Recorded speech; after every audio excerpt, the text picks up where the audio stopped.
Welcome to the Post Credits Podcast, where we talk about movies after the credits roll. My name is Jesse, I'm Max. I'm Logan. and today we find out what's more painful, being stabbed several times in the chest by a masked killer, or watching Kevin Williamson's new entry in the self-aware slasher series, Scream 7. Yeah. Uh, New Scream movie. New Scream movie, yeah. I always feel like I have something to say, and then times like this, I'm just like, whoa. That's a new this is movie. a- New Scream movie. New Scream movie. Yep. Scream came out in 1996, kind of ironically rejuvenated the slasher franchise, despite how brutal it was towards slashers. It did a lot of deconstruction and a lot of pointing out a little bit of the silliness in the genre, particularly in Halloween, which is what all the slashers at the time were modeled after. It itself bore a new generation of post-Scream slashers. Scream, directed by Wes Craven, one of the greatest auteurs of horror, and co-written between Wes Craven and Kevin Williamson. Kevin Williamson would go on to do post-Scream slashers of his own, including one that I don't like called I Know What You Did Last Summer. He would write that. He would direct what I can only assume is a horror movie, Teaching Mrs. Tingle. Oh. I think anything would be a horror movie with that last name. And went on to write, I believe, Scream 2 and Scream 4. I think are the two he wrote. Oh. It might have been Scream 3 and Scream 4. He definitely wrote 4, though. Huh. And I know yeah. that. the Scream series, continued in Wes Craven's hands for a while. Scream, Scream 2, Scream 3, and Scream 4 were all directed by him. And I just looked it up. It was, in fact, Scream 2 and Scream 4 that Kevin Williamson wrote. Oh, okay. And also, Wes Craven is not a credited writer on the first Scream. oh, Just an important note. interesting. He is credited on as writer on most of his movies, but not Scream. That was just Kevin Williamson. Kevin Williamson came back to do 2 and 4. That series continued from 1997 when 2 came out to 2011 when 4 came out. And then Wes Craven unfortunately passed away very soon after Scream 4 came out, a couple years after. So there wasn't, he couldn't come back to direct a 5th one. And it lay stagnant. I'd be shocked if he did.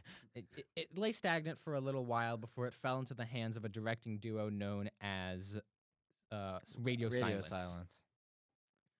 Radio Silence is Tyler Gillette and Matt Bettinelli-Olpin. And they did a reboot of Scream in 2022, starring Melissa Barrera and Jenna Ortega. They brought in an entirely new cast of characters, still with some legacy characters sprinkled in there, but generally it was a commentary on rebooting horror sequels as well as the current state of horror. This was in the thick of, I hate the term, but the elevated horror craze where people were enamored by the fact that you could use horror to say something. And yeah, it was about that. And then they did a sequel, Scream 6, in 2023, only 1 year later. And then they were supposed to do a third movie with the same cast, same everything. And then Paramount decided that they didn't want Melissa Barrera to come back for another Scream movie over some tweets that resurfaced that were not particularly inflammatory, but Paramount didn't like them. And so she got fired. Jenna Ortega left with her.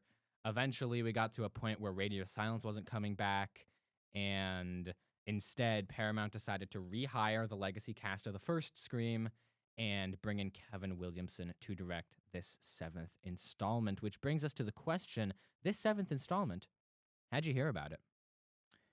I guess I'll start with this one. Scream is in my top 2 favorite horror franchises of all time. My number 1 being Evil Dead, of course. I've known about the Scream movies ever since like watching the original 4 and then hearing about the 5th one when it was announced, which was really exciting, and especially Radio Silence being attached to 5 and then what would be 6 was really exciting because I love Ready or Not, and I was a really big fan of Abigail that they did in between. Or maybe I think it was after Scream 6, if I'm not mistaken. But Um, Scream 7, I know there was a whole string of controversies. The firing of Melissa Barrera, I think, was stupid. And then the cast left with her. Basically, everybody left with her. And then Christopher Landon was supposed to direct it at one point. The guy behind Happy Death Day, Freaky, and Drop was supposed to direct it, and he dropped out. And basically, I've heard about this movie all the way through. I didn't really have a ton of faith in it when I heard that Kevin Williamson was stepping into the directing chair, just because he's a proven writer 30 years ago. Now directing now, like in this day and age, I don't know how that works. And then it just kind of felt cheap. Like they kept announcing that people would be coming back, and it just kind of felt like they were just trying to do a cheap gimmick to get butts in seats. So I didn't really have a whole lot of faith in this one upon initial announcement. And it's important to note the people that they announced were coming back were like they announced really early on that Matthew Lillard would be coming back, and it just felt really cynical. Like the only way that they knew that they could get people to watch this movie is by bringing back those characters. Yeah. And also, as far as I'm concerned, and I won't spoil my thoughts on Scream 7, but other than Scream 7, I've seen 4 movies that Kevin Williamson has written, and I've only liked one of those screenplays. So, I didn't have a whole lot of faith in him as a writer, and then also directing. The only thing that he's directed beyond Scream 7 was Teaching Mrs. Tingle in 1999. Yeah. But no, the whole idea of, I mean, we'll get into it more later, but there's some other people that show up again, and I found out after the movie that those were the actual people coming back to do them. So it was even more of just like, really? You gotta be so gimmicky. Yeah. But we'll get to that. We'll get there. Yes. Yeah. I heard about this movie intellectually. I knew there was going to be a 7th Scream movie. Even as soon as the 6th one came out, horror franchises generally, it's difficult to end them, especially when they're as iconic as Scream. What you need in order to end a franchise is a movie that bombs and is really bad. Because horror is just one of those genres where if you don't make money, there's still opportunities to make money, so why wouldn't you? And if you do make money and it's bad, it doesn't matter. You can still just keep doing it and making money because there's always an audience for horror. So ending a horror franchise is really difficult. So when there was a Scream 6, I knew there was going to be a Scream 7. I wasn't really keeping up with the controversies surrounding Scream 7 at the time, so I mostly found out about this when I was looking through the release schedule, and in my mind, I'm looking through the release schedule trying to plan out my year of seeing one movie in theaters every week. And I'm looking at the week of February 27th and seeing that literally nothing is coming out other than Scream 7. So I figure I need to, get in shape and watch all of the other 6 Scream movies. And I'd already seen the first one and the second one, and I think the third one by this point. But yeah, I watched 4, 5, and 6 really quickly before seeing this. So I'm coming from a place of having seen all 6 Scream movies. Yeah, Also. same with me. I guess like 5 and 6, I saw them shortly after they came out. I've only seen the first one like last semester, so no. That was your first time seeing Scream? That was my first time seeing Oh. Scream, and then I saw the trailer for 7 afterwards. I'm glad I dragged you to that. Yeah. I didn't really care then, and you'll hear my thoughts on it now. Yeah. Do you have anything more to say about Scream 7 before we jump into the plot? No. All right. Reasonable. So, the first Scream opens up on this fantastic cold open. I don't think it's so much of a spoiler to say. And full disclosure, weekly spoiler review, we're spoiling both the movie we're reviewing and probably the movies that came before it. So we will definitely be spoiling the first Scream. Yeah. Full disclosure. But the first Scream starts on this fantastic cold open with Drew Barrymore. And you see Drew Barrymore and you're like, oh, Drew Barrymore, the lead of this movie. No. She is Yeah. attacked by the Ghostface killer and strung up on a tree in her backyard. One of the scariest openings of all time. Yeah. Uh, And something that proves, because like Wes Craven's really good with red herrings. Yeah. Like, without going into too much specifics in case you haven't seen this one, but like the original Nightmare on Elm Street has a really great one with Yeah. its lead characters. But like that in Scream, I just think that's somewhere where he really shines. Yeah, and that's true of the whole plot also. Like, not just this cold open. This cold open is a really good isolated incident of it. Yeah, but absolutely. Yeah. all of Scream is that, and all of Scream is built on red herrings. And we'll talk a little bit more about red herrings later in this, I'm sure. But basically, every movie since Scream 1 has been trying to replicate the cold open from Scream. What I feel like nobody realized until we got to the Radio Silence Scream movies is that in order to make a good Scream cold open, you have to subvert some sort of expectation. So they did that in Scream 5. I think that was the recursive. I wasn't the biggest fan of it, but yeah. That was the recursive opening where they're watching all the Stab movies. The Stab movies are the in-universe stand-ins for the Scream movies. And then in Scream 6, they actually unmasked Ghostface Yeah, before it cut away. Scream 6 was a good opening. I like that It was a one. very good, they unmasked Ghostface before they cut away, and then there was another Ghostface. Yeah. That But- movie is really good. And like that opening is really good. And we'll talk a little bit more about small transgressions as well, because Scream 6 has a pretty big one that people like to talk about. Anyway, in Scream 7, what we're doing effectively is just copying the cold open. We're literally going back to the Stu Macher house, which is being rented out as an Airbnb called the Stu Macher House Experience. Stu Macher being one of the killers from Scream, the first one. And it's essentially a museum of the Scream franchise. There's little placards explaining things, explaining plot points from all the movies, second, third, fourth, fifth, especially the first and the fifth, because the climaxes of those take place in the same house. Part of the little transgression, we're going back to the same place. We're undercutting that location. And these two people are going to this Airbnb, and then they get killed by a Ghostface killer, naturally. And the Ghostface killer burns down the house and as he walks away. That's in the trailer also. Yeah. Um, That whole opening, like the dude, it's like a guy and this girlfriend, like a guy and his girlfriend. Like the guy, every line out of his mouth, whoa, that's so cool. Whoa, this is the place where they Whoa. did this and this and that. Oh my god, look at the look at the chalk on Reference. the floor. Oh, look at the Ghostface animatronic. I'm like, okay, we see it too. Yeah. Yep. yeah. And then they get killed. Oh no. Yeah, and then they Oh, get no. killed. Oh no. Oh my god. Those two characters, by the way, are Scott and Madison. Scott is played by Jimmy Tatro, and Madison is played by Michelle Randolph. But yeah, like he basically is walking around going, whoa, and then Ghostface shows up. Yeah.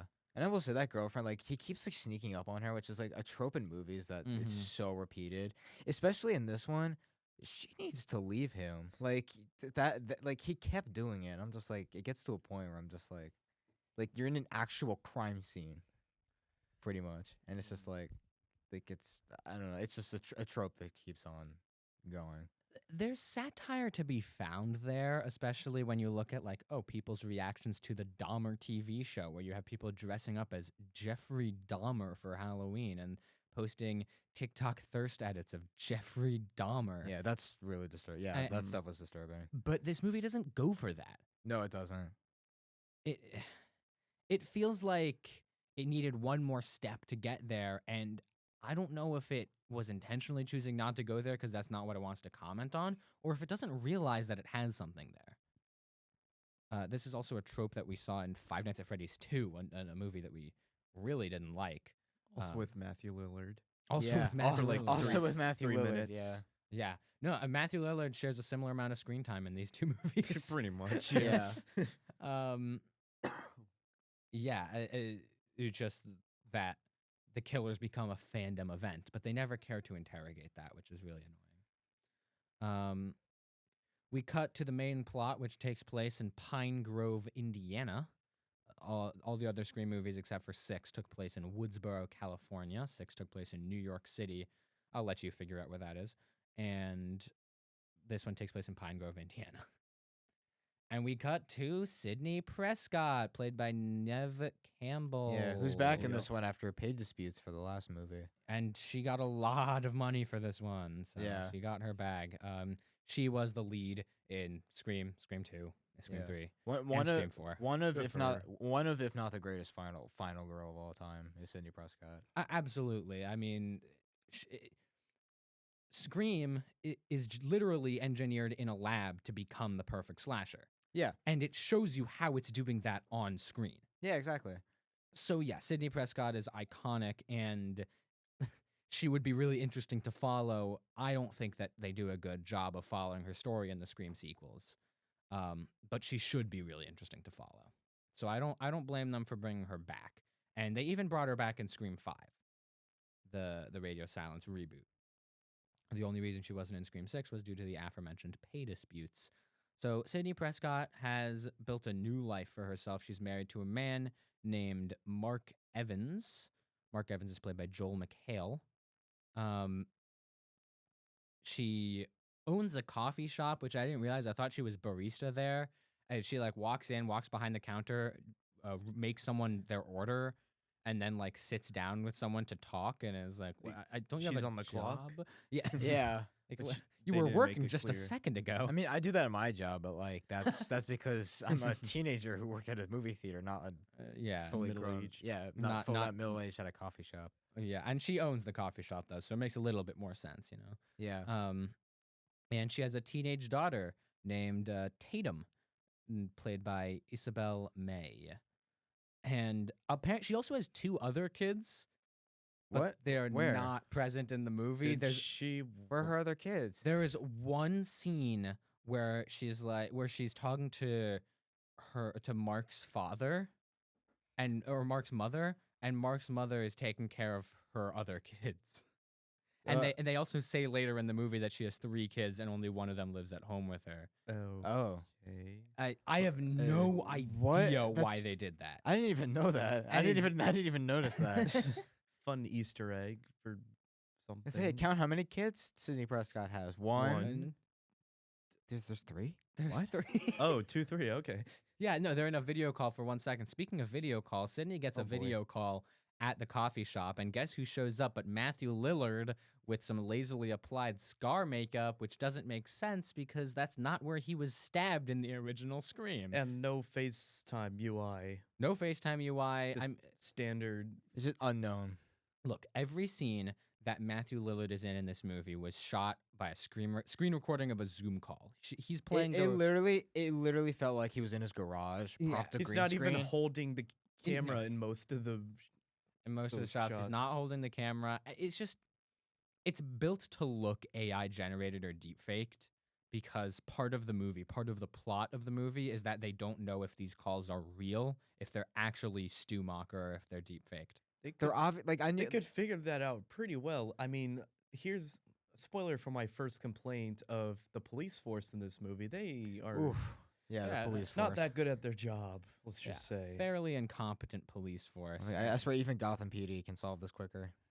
Yeah. Um. uh, yeah. So Sydney gets the call from Ghostface. It's not really Ghostface. It's Matthew Lillard, and says he's Stu Macher. Also says that he's outside of Tatum's high school theater, and Tatum is a high school theater actor. She is playing a dog named Fluffy in a really tonally odd musical that I'm not 100% sure what it is, but you know, there's a fairy, there's a dog. The director like walks up to Tatum and is like, "You are not giving a good performance as Fluffy the Yeah. dog." It's like Hollywood. Can we stop? Like I don't know a single high school theater production that looks like that.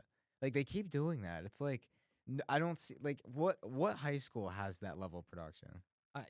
I was part of the high school theater when I was in high school, and yeah, it wasn't that, and it also, you're not getting a bunch of high schoolers to There's, like- play in an adaptation of anything that has a character named Fluffy the dog. Yeah, and then like the fairy, which I think is good to mention that it was played by McKenna Grace. Yes, McKenna Grace, who's in this movie for all of 15 seconds. Yeah, Yeah. No, just felt like another franchise to add to her resume. McKenna Grace, by the way, another connection. She was in Five Nights at Freddy's 2. Yeah. So Oh boy. keep the count running, I guess. How many can we get up to? So yeah, just the whole high school theater thing doesn't read, and that's another theme that I'm seeing in this whole movie is that this is very clearly a teenage summer camp slasher written by someone who hasn't been a teenager in 50 years. Yeah, Yeah. it just felt like Kevin Williamson, like way past his prime. By that Very point. much so. And Mhm. there's a scene where the Celeste O'Connor character, who we haven't talked about in detail because she survives a little bit longer, but um, she plays a character named Chloe, and the McKenna Grace character are talking to Tatum, and they're like, "Oh yeah, we're throwing a big party at my house later tonight. You're gonna show up, or is your vice grip of a mom gonna keep you inside?" No one What? talks like No one talks like that no anymore. one talks like that. The No. dialogue in this movie feels it's like if ChatGPT was written first in 1980, it would have generated this dialogue. It's And it's Scott yeah. Cawthon did a little. Yeah, work Scott on it, Cawthon. too. Yeah, Scott Cawthon.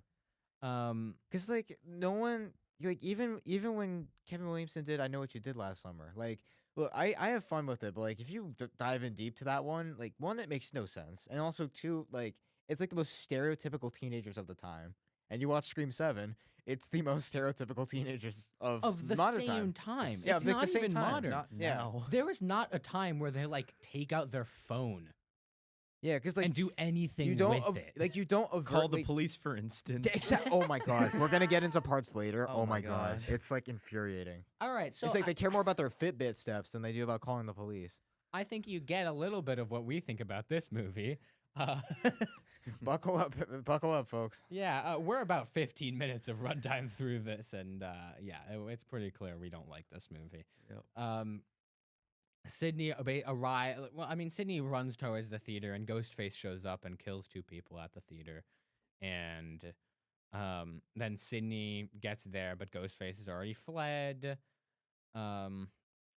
Ghostface killed the McKenna Grace character in what would have been a good kill if it didn't take 5 minutes. It was real. It went on way too Yeah. long. Ghostface spends 5 straight minutes swinging McKenna Grace back and forth when we could have just gotten there. Because Yeah. like the actual kill is cool and gory, and there's an interesting visual image associated with it. But get there. Yeah, it literally looked like a scary movie kill. Like the Wayans brothers directed that one. Which like for a Scream movie, it's like, come on. Like Yeah. you're supposed to be like you're supposed to set that so that other movies can make fun of it, not do it to where Not it's like we're be making it. fun of it. Yeah. Right. And the thing is, this movie's tropes aren't even taken from modern horror. They're taken from 1990s horror. Yeah. But Just dated. later Yeah. on, the police are at Sydney's house ostensibly, and Ghostface appears in the attic, climbs down from the attic, holds Tatum at knife point.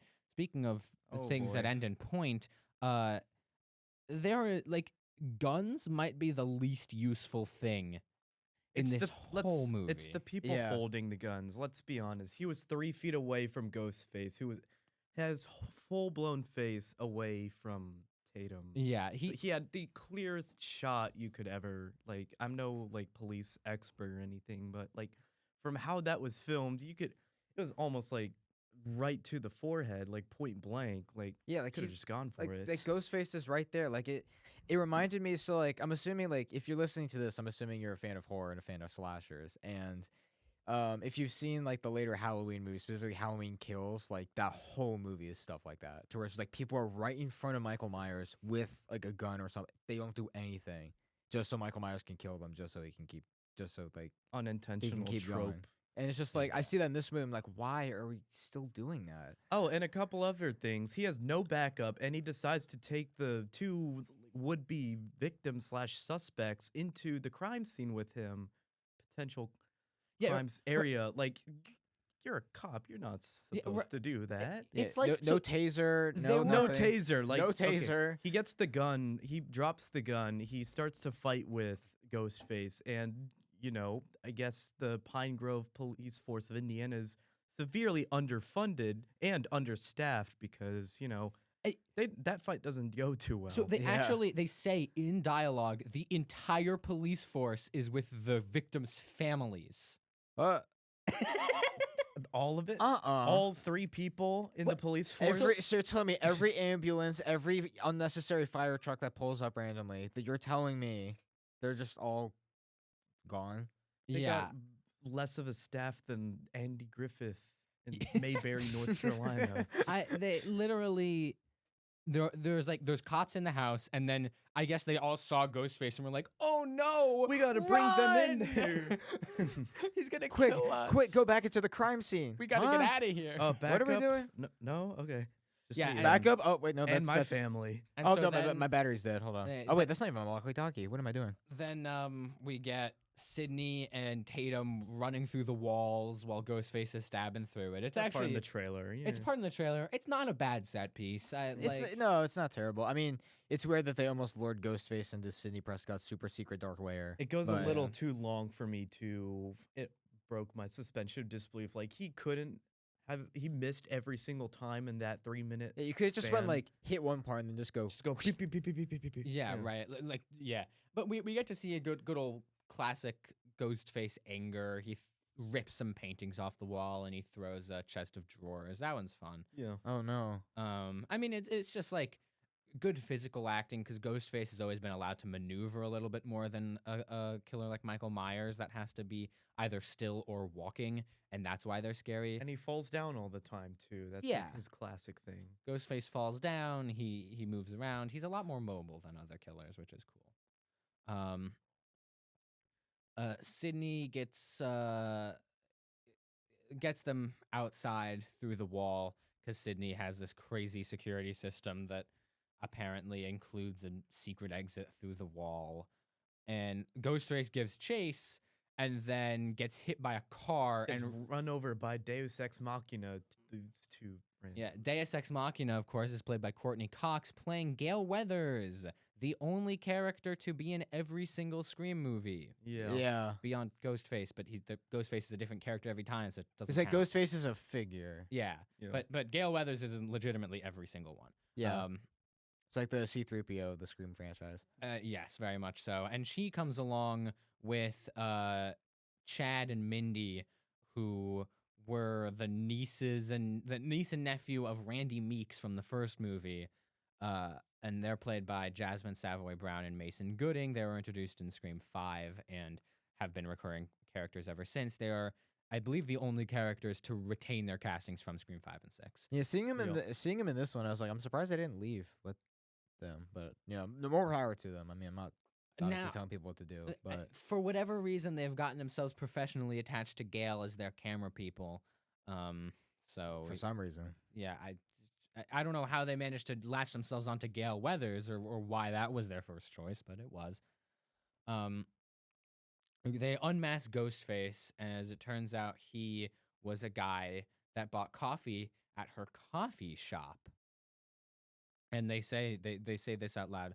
His name is Carl Diggs. He's played by Craig Dane, and they say it out loud that it's weird that Sydney doesn't know him because it's always someone you know, which is the tagline for Scream 5. Yep. yeah. Wow. Thanks for stealing that. They never bring him up again. So. Yeah. Just some rando who, I guess, did it So off the off chance. they end up going to the apparently this guy was released from a mental hospital only 2 weeks ago, or he escaped. I guess they weren't looking for him in any reasonable capacity. Yeah, he just Mm. walked down the hallway. I was like, all right, see you later. Oh yeah. It's like the scene from Monty Python. Like, oh no, freedom for me, actually. Speaking of administrative failures, let's talk about. I think it was either before this or directly after this, but you know, the part where the family is just freely walking throughout their house, which is now an active crime scene at this point. Yeah, they didn't bother changing the set, so Sydney is just living in the house that she owns, even though it's an active crime scene. Yeah, it- like you're not investigating. And Like Gail stuff that Weathers was broken. never detained for questioning like immediately. Like they just let her walk around wherever she wanted. Yeah, and then even like the neighbor characters just walk on the front porch or like next to the front porch. It's just like randomly say, "Hi, we're neighbors." I'm like, "Do you not see the tape? Tape means do not enter." Well, No. was there any tape in the first place? Like I police don't- force, I they're don't not. think they They're not care. very. They're just not like, enforcing yeah. anything. Look, we've got other things to do. You know, like what? we've got to pretend to try to figure out if the Stu Macher video is fake. Because for the it's- entire movie, they don't know if it's fake. And How? It's like, dude, How do you not It- know that? It's a deep fake. Just figure it out. it's a deep fake because it doesn't look like Matthew Lillard is real, and it doesn't look like Matthew Lillard is there. and he's He not. definitely and was not. He's not holding the goddamn camera. How do you do a FaceTime without holding the goddamn camera? He's just very cinematic. He puts it on a little iPhone tripod. Yeah, he's literally telekinesing his phone. It's completely ridiculous. and the police are like, Yeah. "Yeah, we can't figure it out."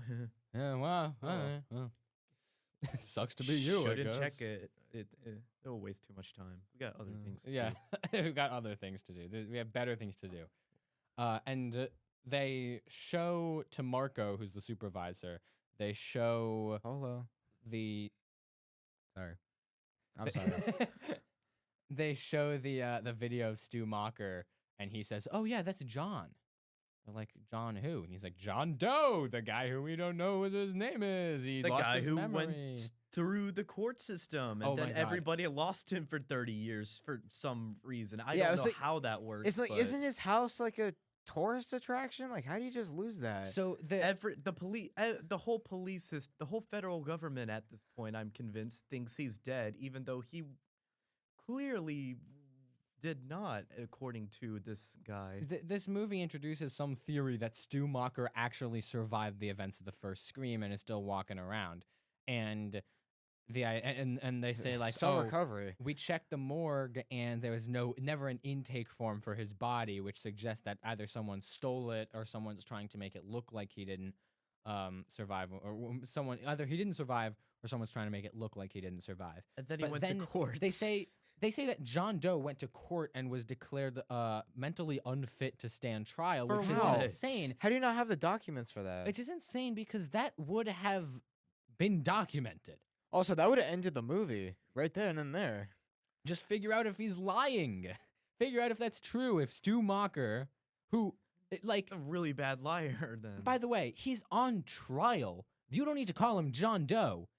He has a name, and they know it if he's on in trial. the court record. It's not like the cross examination was like, "What's your name?" "I don't know." "Oh, I guess we don't know who he is. We don't know who the People versus Stu Macher. We couldn't possibly tell you who this guy is." Was this in like small town Indiana court? It was in California. Yep, exactly. It's even more embarrassing. I'm like, California. How do you not know? Why was he charged in Indiana?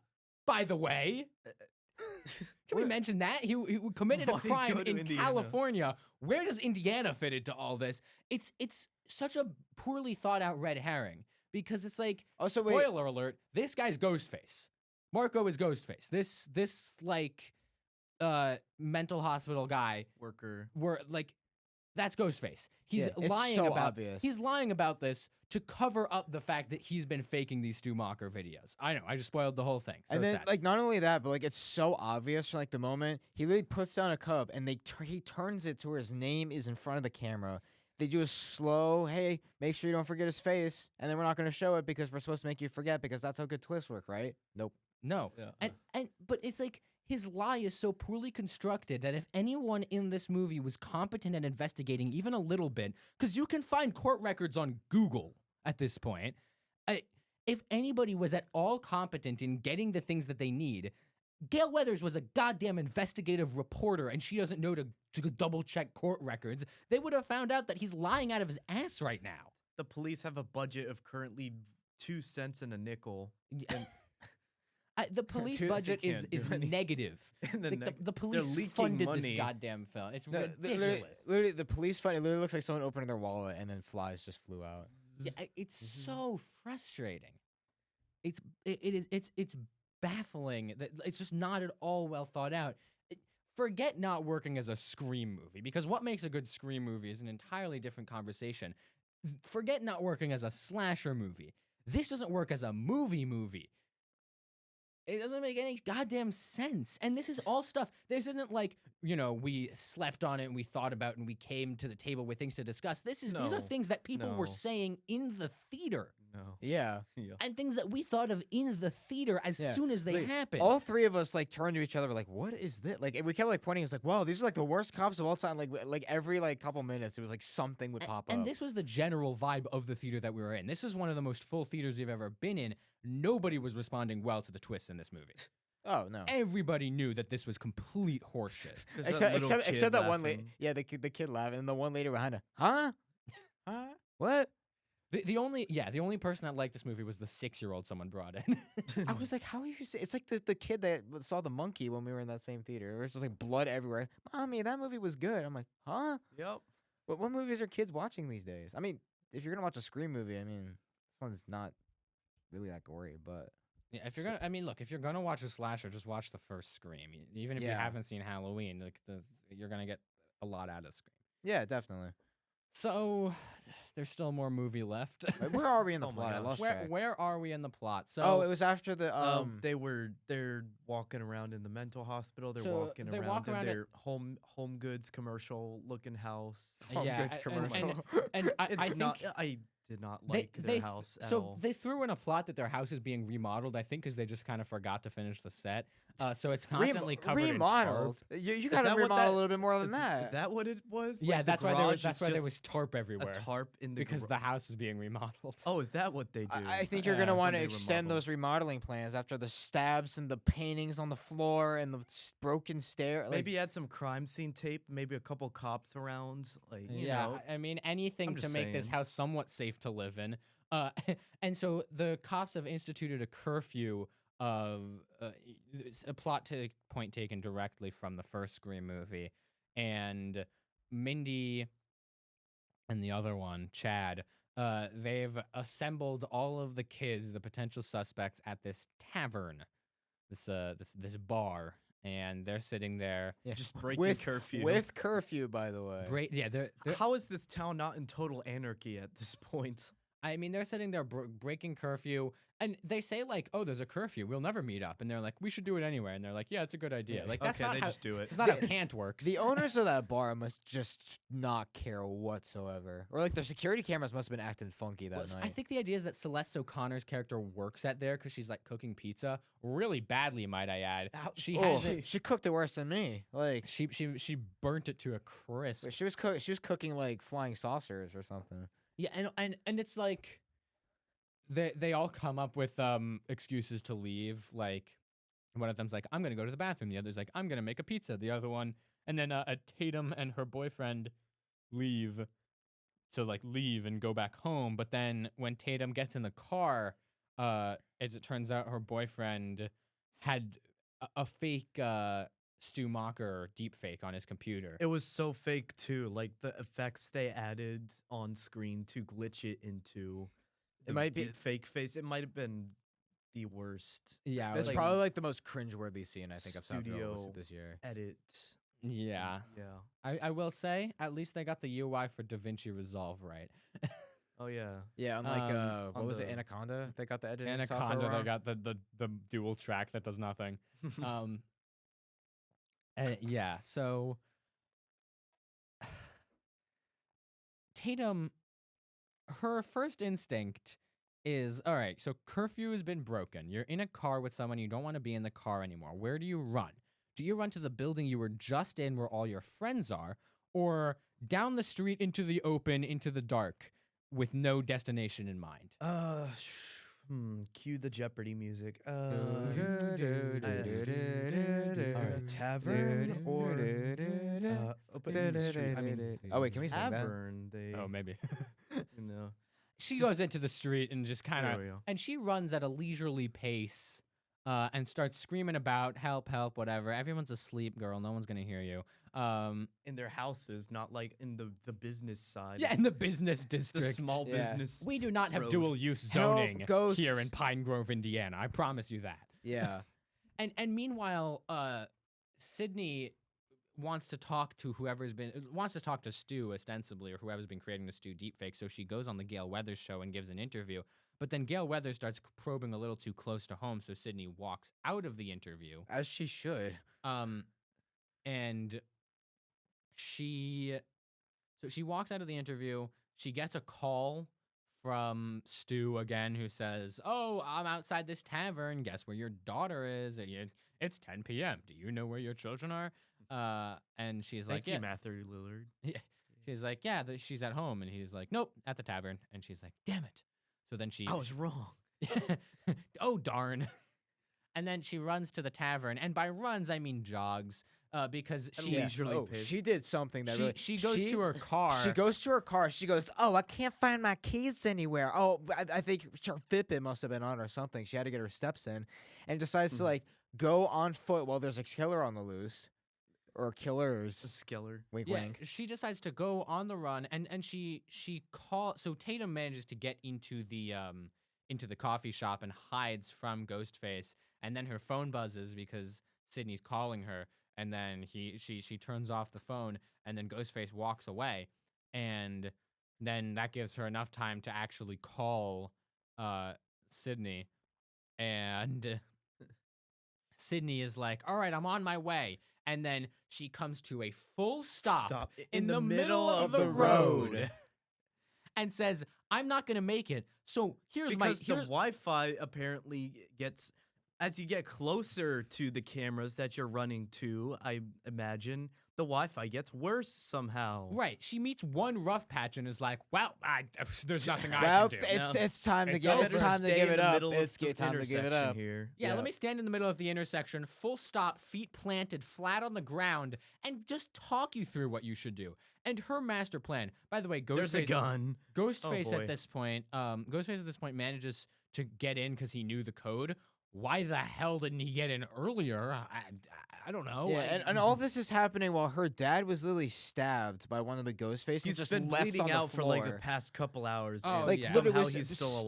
stabbed on the floor. Like it was so forgettable. We forgot to mention it until like it just popped in my head just now. But like he's on the floor bleeding out for God knows how long.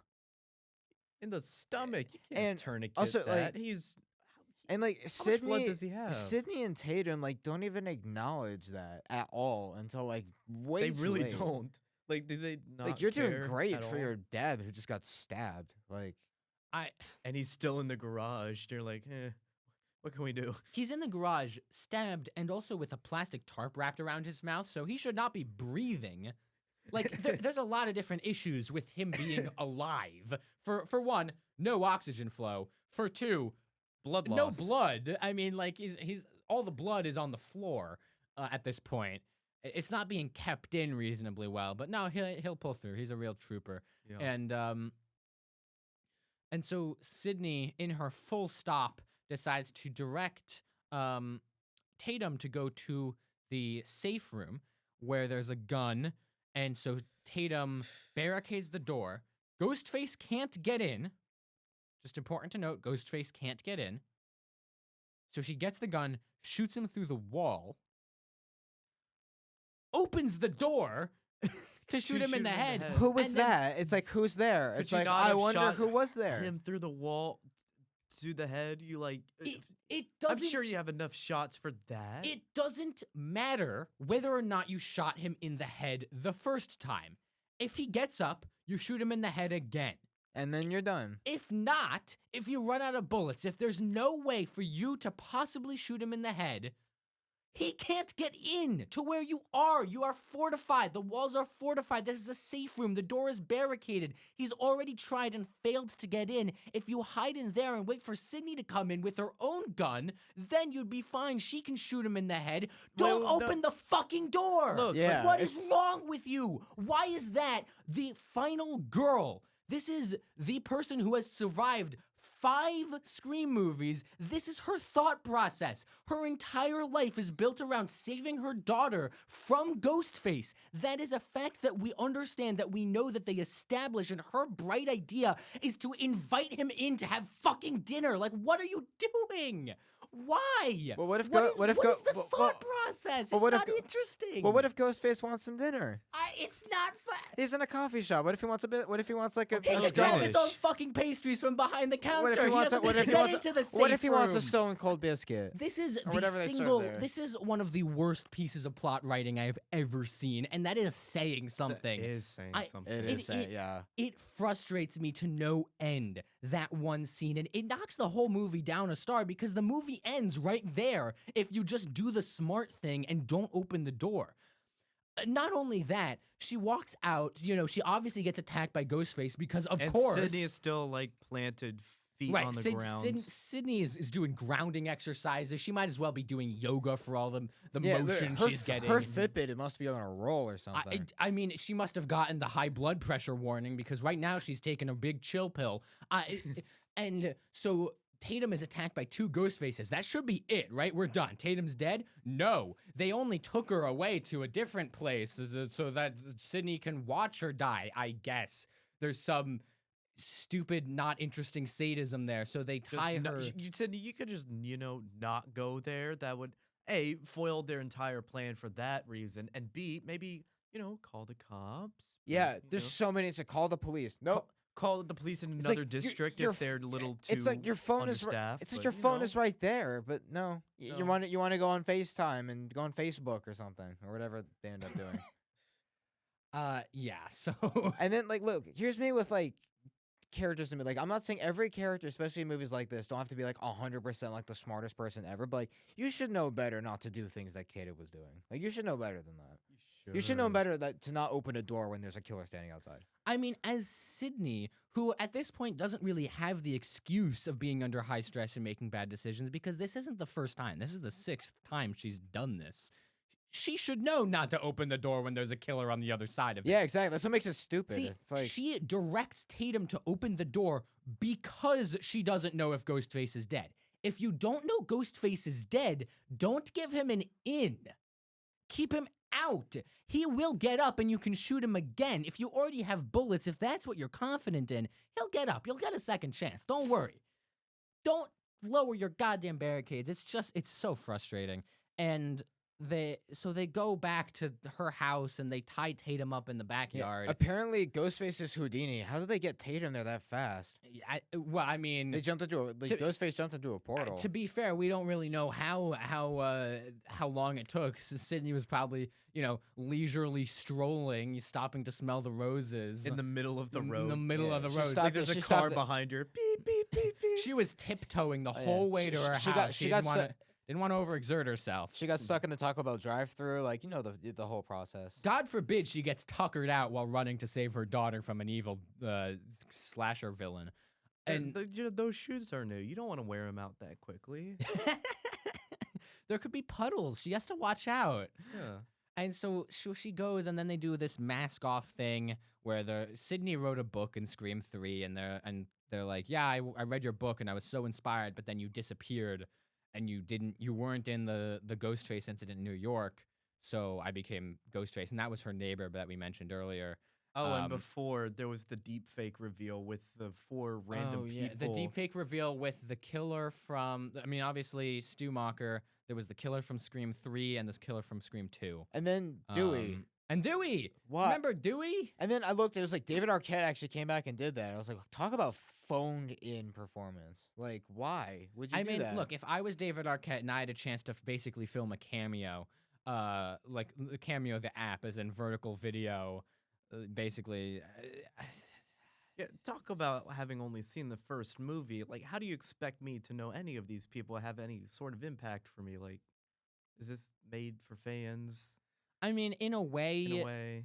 In a way. Because the thing is, as Scream, when you're trying to do a commentary on the current state of horror, how do you leave out one of the most influential horror movies of all time? You have to mention it at some level. And so they had the stab movies to do that, but it didn't really work. It was kind of ham-fisted.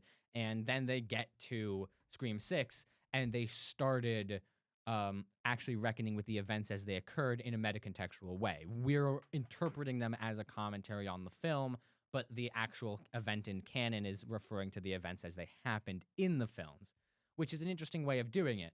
This is just kind of trying to copy that by bringing back characters and pointing fingers at them. So it feels very fan servicey when it shouldn't. Yeah. And then there's a whole monologue where they're like, "Oh, a 5-minute a 5-minute monologue of 50-minute I'm gonna kill you, Sydney." But then the dad, who should be dead but is somehow still alive, gets dragged out from the Gets garage. dragged out. looking great an for just being invisible stabbed. blood transfusion sometime. yeah, at some point unties Tatum, and Tatum attacks, and there's a whole thing, and then they both shoot the killers together, and they high five, and all is good. I like how hyped up they made them emptying the mag into the killer's face. Right. It's supposed to be this really big, epic finish. It And- just isn't and- in any way. And the idea is that they're going to turn Tatum into the new final girl by killing Sydney, because Sydney, the first Ghostface killing that we don't see on screen in the Scream movies, was actually Sydney's mother. And that was the year before Scream takes place. So if they killed Sydney's mother, which doesn't work if you've already revealed yourself to Tatum, because it's like Tatum doesn't care that these middle-aged people are Ghostface. It's like, what was interesting about Scream is that it was Billy Loomis and Stu Macher. It was like yeah, people great twist. people that we were acquainted to through the film, and even if we might have suspected them, we certainly didn't suspect both of them, and we thought it would be either of them.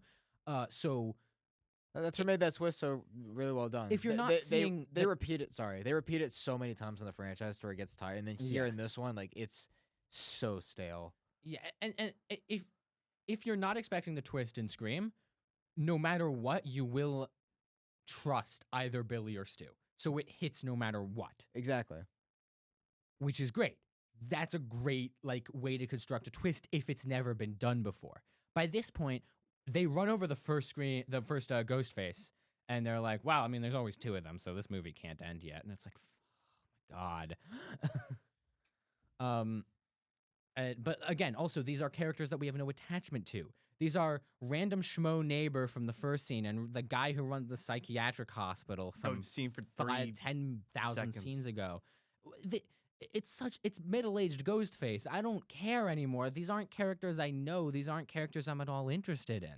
This is Scream. This is geriatric Scream. This is a geriatric Scream. Yeah. So yeah, Mark goes to the hospital, and then Finally. Mindy gets a happy ending because she gets to be Anchor on the Gale Weathers show. Good job, Mindy. So proud of you. Mercifully, credits roll. So what do we all think about Scream 7 coming out of the theater? Man, that was so Boo. best movie of the year, guys. This Best is one ever. one Best of the one most. ever. This is one of the most bafflingly bad movies I've seen. Yeah. There are movies where I can look at it and say, maybe this was doomed from conception. Maybe they didn't have a good idea for it. Maybe just the idea, I can tell where it went wrong. Here, I legitimately don't know how you end up in a situation where a movie is this bad. Yeah. I don't understand it. What's even worse is that this whole movie was avoidable. Like, you could have avoided all these mistakes if you had not fired Melissa Barrera and Or went down the not path they made went it. on. Look, Like, this is an embarrassment to the franchise and an embarrassment to Paramount that they actually had the audacity to release something like this. if you don't fire Melissa Barrera, you have the better actors. And I will say, Nev Campbell is good in this. I have no issues with Nev Campbell's performance in this, but it remains uninteresting to see her come back again and again and again. Yeah, And Scream 6 felt so fresh it did. because Nev Campbell wasn't in it. Exactly. And now Nev Campbell's yeah. just in this one. So you have the worst director, the worst cast, a bad script. Every part of this movie fails. That's almost impressive. I'm almost in awe of how wholly terrible this movie manages to be. Yeah. And even as somebody who, like, I love this franchise, but, like, the only one I think is, like, an all-timer is the first Scream. From there, like, the sequels are, like, pick your poison of, like, which ones you prefer. And then when Scream 5 and 6 came out, I feel like the biggest thing that I took away, I know some people aren't crazy about them, especially with the fifth one. But, for me, like, I had frustrations with both of them, especially the sixth one. But I feel like part of what I liked about them and part of the things that I wanted them to do was give the legacy characters, in particular Sydney, Dewey, and Gale, give them some sort of closure at some point, and then hand it off to the new characters that I actually thought were set up really well in those movies. And actually, even though like it wasn't planned to be like that for Scream 6, like one of the highlights and things that I think benefited that movie was what Jesse was saying was Sydney not being in it. Right. Because like you have new characters that are interesting. It's just like I'm not saying you have to kill all three of them, but just like give all three of them closure. Like they've been in this franchise a long time. Like you've set up characters that people like and have potential going forward. It's just like give them closure, give them a resting point, and then continue the Scream franchise with them. Right. Why you don't do that? Why you fire Melissa Barrera? It's ridiculous. And this movie is just like it's trying to rely on nostalgia and just utterly fails. I mean, the AI stuff is embarrassing. it literally feels like Matthew Lillard was and everybody who came back for that was just literally phoning it in their garage to make a paycheck, which is really sad. Yeah, and I coming into this, I didn't have a whole lot of faith in it. Like Me neither. I thought the and trailers looked bad. the from trailers start. looked bad, and but the thing is that the issue with creating a Scream sequel, right? How do you do that? How do you follow up one of the greatest slashers of all time? You have to be subversive, because the first Scream was subversive. But if you are subversive in the same way as the first Scream, if you're still trying to subvert slashers, then you're just doing Scream again, and I could just watch the first Scream. If you're trying to subvert Scream, what you end up falling into is doing the tropes that Scream was subverting in the first place. Right. You just end up with mimicry rather than doing anything original. That was my biggest problem with Scream 2, is that the parts of it that felt like weren't copied directly from Scream were copied directly from Halloween. So it was just halfway there. Yeah. I think that's what I think the radio silent Screams do really well. Scream 5, yes, it's like still a commentary on it's still a commentary on horror movies and slashers, but it is also a commentary on where horror is now. The horror reboot. This is Like legacy sequels. coming off the 2000s and I think early 2010s were big years for horror reboots that ranged from good to bad to not well received. Almost every major franchise was getting a reboot. We're talking Friday the 13th, Halloween, Nightmare on Elm Street, Texas Chainsaw Massacre. These movies were getting remade, and Scream was still in its first era of creation. This was between Scream 3 and 4. So now that Scream has had those years to breathe, it's interesting to see how we're reckoning with the actual legacy of Scream. And that's what I think Scream 6 does really well, because what we're dealing in is minor transgressions that serve to undercut Scream. And that's really smart. The biggest example, and one that I teased at the top of the episode, was Ghostface wielding a double-barrel shotgun in a convenience store in Scream 6. That is a genius bit of subversion, because every Ghostface we've ever seen uses one weapon, a knife. Duh. That's what they've done since the beginning. The movies in universe based on Ghostface are called Stab. Having him wield a gun is really like an interesting image. You're playing with the legacy of Ghostface. So I'm seeing these new Radio Silence movies, and I'm realizing how you actually can do a Scream sequel and make it work well in the modern day. And then I watch Scream 7, and it's not that they're doing a bad job undercutting Scream. It's not that they're doing a bad job undercutting horror. They are not trying to be at all clever with this movie. because There's no commentary. this movie feels like the movie that Scream is making fun of. Yeah, Yeah, like this it feels really like is. this feels like the most generic like slasher, and even does things from just like this is the type of movie that Scream pokes fun at in its own franchise, which is really embarrassing. There are scenes from Scary Movie, a parody movie that came out in 2000, 2001, something like that, that parodied the original Scream. Yeah, And it parodied slashers more generally as well, while using the mascot of Scream, doing a play on the Ghostface mask. But the tropes in there were general horror tropes, just taking in a Zaz-like comedic direction. There are specific scenes that I can point to in Scary Movie that feel like they are satirizing Scream 7. yeah, And that movie came out 26 years ago.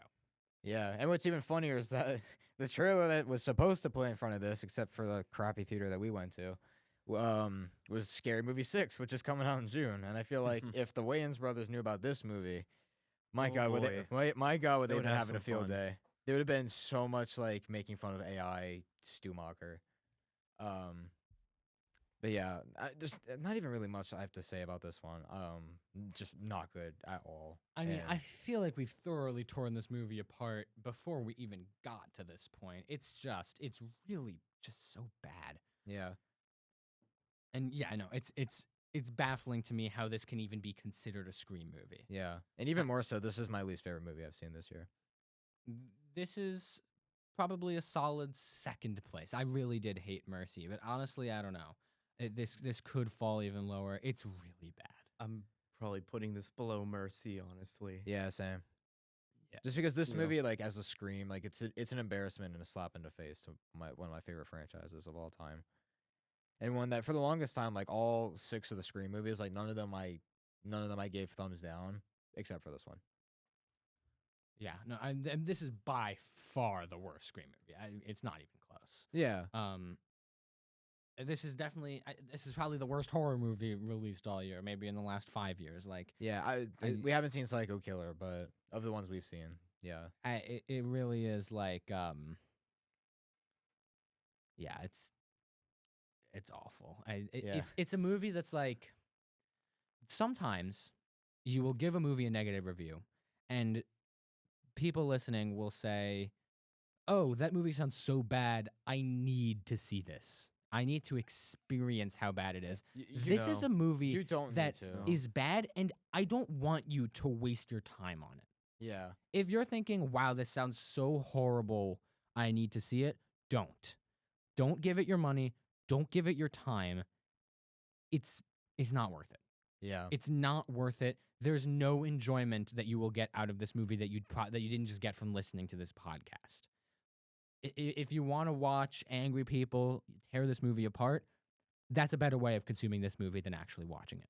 yeah, So yeah, this is just terrible. yeah. Ratings, I guess. On the topic of that, What one like yeah, I was also gonna give Sure. this a 1. Yeah, This is a ones all one, around. Yeah, it's I think so that- bad. Is that the first time that's happened? All of us have given something ones. Or no, the same score like for a movie. We all gave Marty Supreme 5s. Oh, okay. So this So is like the this is I the guess second time that's happened. or I guess first time in the opposite direction. Yeah. Sure. Yes. I mean, none of us liked Five Nights at Freddy's 2. Yeah. So that's also worth noting. I guess Yeah. me more so, I feel like. But yeah, no, this is one of the worst movies we've ever reviewed on the podcast. What Yeah. could the 1 star be accredited for? I'm saying the cinematography. It was Yeah. good. It wasn't totally It boring. wasn't that bad.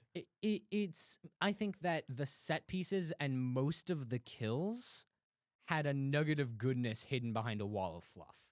I Yeah. don't know why they were so drawn out, but there was some good stuff where I was like, now that's Ghostface. That's a Ghostface I want to watch. That's a Ghostface I want to see killing. Like, that's why I came to this movie. And they slap you in the face with everything else. Right. Yeah. They just completely disregard. It's like they thought that was enough, I guess. And it's not. It's stupid. It's dumb. Yeah, It's not enough. It's not good. Yeah. You know, Yeah. So It's like Halloween Kills done way, way, way worse. And that's a movie I don't like, which is Yeah. saying a lot. no. This is it's really bad. And just this whole February, man. I mean, Yeah, I yeah. especially for me, I've had a rough February 26th. in take terms a of movies. moment to Not discuss one- February. Not February. one movie I saw in February I gave a positive review to. Yeah, so compared to January, Not one. let's yeah, Yeah. so this is the first weekly spoiler review that we're recording in March because this is the final movie of February. And February was a weird year because the first week of February, we didn't record an episode on a new release. There wasn't a new release that we thought warranted our attention or our money. So we recorded an episode on a holdover. We recorded Send Help, and that was a good movie, Yeah. but it doesn't count. That's not Because No. it's a No. January movie. it's a it's not- January movie. It's not a Yeah. February movie. And January was actually very, very good. was, yeah. Mercy notwithstanding, we had Primate, which Bone Temple. we all liked. 28 years later, Yeah, Bone Primate Temple, was which we Primate all was liked. solid. I like. I liked it a little bit less over time, but still a fun movie. And then Mercy was bad, but Yeah. Like on the podcast, I've given like 2, maybe 3 movies a thumbs up. Like this whole month, that's never happened. This whole month, I've given everything a thumbs down. this whole month was Good luck, have was fun, significant. don't die. Good Cold Luck, Have Stor- Fun, Don't Die, and Cold Storage, Not which great. apparently we missed out on the best movie that weekend, which was Goat. Yeah. Which, Thank God we didn't see Wuthering Heights because that's a movie that I feel like I would have not. but done yeah, well. like I mean, Cold Storage was. I didn't hate it, but it wasn't special. I barely remember it even now. And then yeah, we ended up with what do we see last week? That Oh, was How to Make a Killing, Killing. Yeah. which Artif- I liked. Which, it was good. I like- I don't I I don't know like it at all. Yeah. Max has just been going through it this February, and now Yeah. Scream 7, which is just so very one of the- mixed among us. I think one I'd of the- call February mixed. one of the worst movies this Not year. bad, but This mixed. is down there with Mercy. for worst movie of the year so far, and just like I think February, this is just a really awful month. I don't Yeah, know what happened here. I'm ready for March. Hopefully these next couple movies deliver. Otherwise, We are excited for March.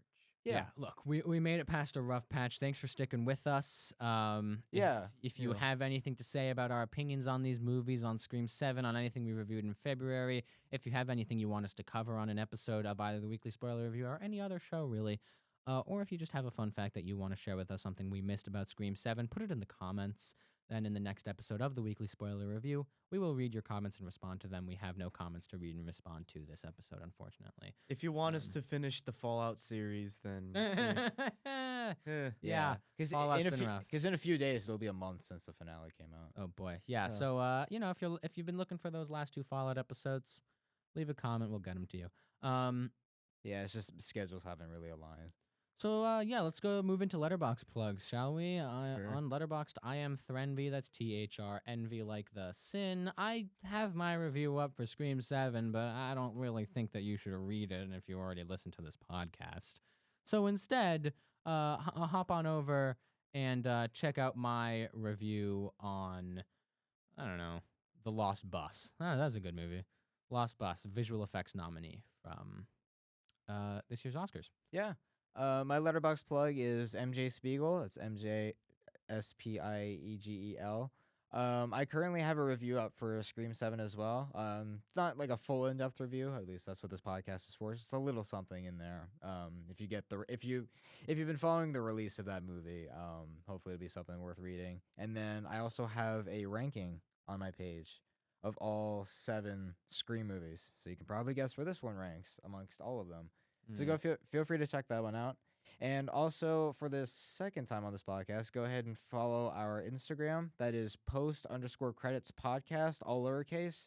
We have announcements of upcoming episodes, some little behind the scenes, little skits that we are going to start doing for some upcoming episodes. Be on the lookout for those. Mm-hmm. You can find me on Letterboxd at Invaded Films, INVADEDFILMS. You got everything that you need from me. You got films, reviews, that sort of stuff. I might start doing my 2026 reviews some sooner rather than later. I'm going to set a goal for myself. Try to get them in Alright. before we upload the finale for Fallout, Wow. Okay. which so is not really alright. saying much, but that suggests so he will have his letterbox updated before February of 2028. exactly. Yeah. That is the deadline we are setting. The deadline. There you go. It's realistic. All right. Yeah. No. I mean, really, what more can you ask for? Except I don't know. Maybe a good installment into a beloved franchise. That would be fun. That being said, mercifully, roll credits.